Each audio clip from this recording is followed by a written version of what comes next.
Girls आगे मैं continue करना चाहती हूँ।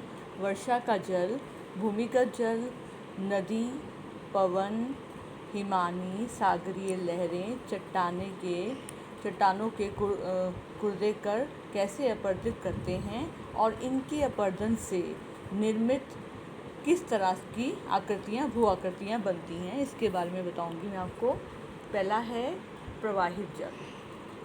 प्रवाहित जल नदी पर्वतीय क्षेत्र में अपना तली को काटकर उसे गहरा करती है। उसे अंग्रेज़ी के अक्षर वी के आकार की घाटी का निर्माण होता है।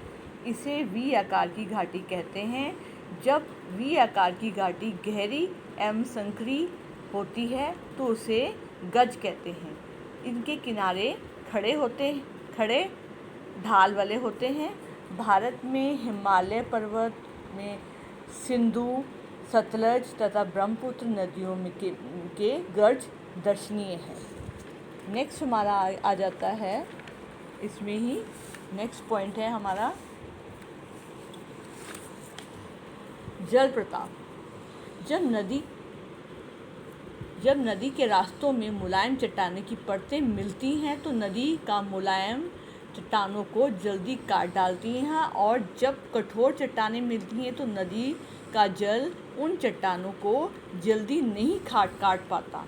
कटाव इस प्रकार के अंतर के कारण नदी की तलहटी ऊंची नीची हो जाती है। जब नदी का जल ऊंचाइयों से खड़े ढाल के सहारे अधिक वेग से नीचे गिरता है तो उसे जल प्रपात कहते हैं। विश्व का सबसे ऊंचा जल प्रपात दक्षिणी अमेरिका के वेनेजुएला एवं एंजल है। भारत में कुछ प्रमुख जल प्रपात शरबती नदी और जो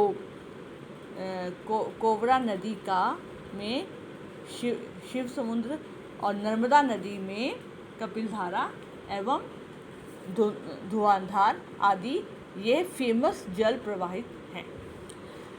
पर्वतीय भाग से जब नदी नीचे मैदान में उतरती है तो उसकी गति मैदान में ढाल कम होने के कारण धीमी बढ़ जाती है। नदियाँ सीधी मार्ग पर ना चलकर टेढ़ी मेढ़े रास्तों से बहने लगती हैं। इन टेढ़े मेढ़े रास्तों को विसर्ग कहते हैं। नदी के सागर के गिरने से पहले बहने की गति अधिक धीमी पड़ जाती है।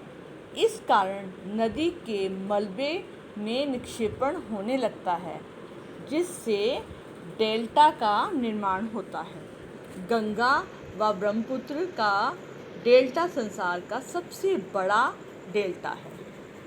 नेक्स्ट पॉइंट हमारा आ जाता है भूमिगत जल।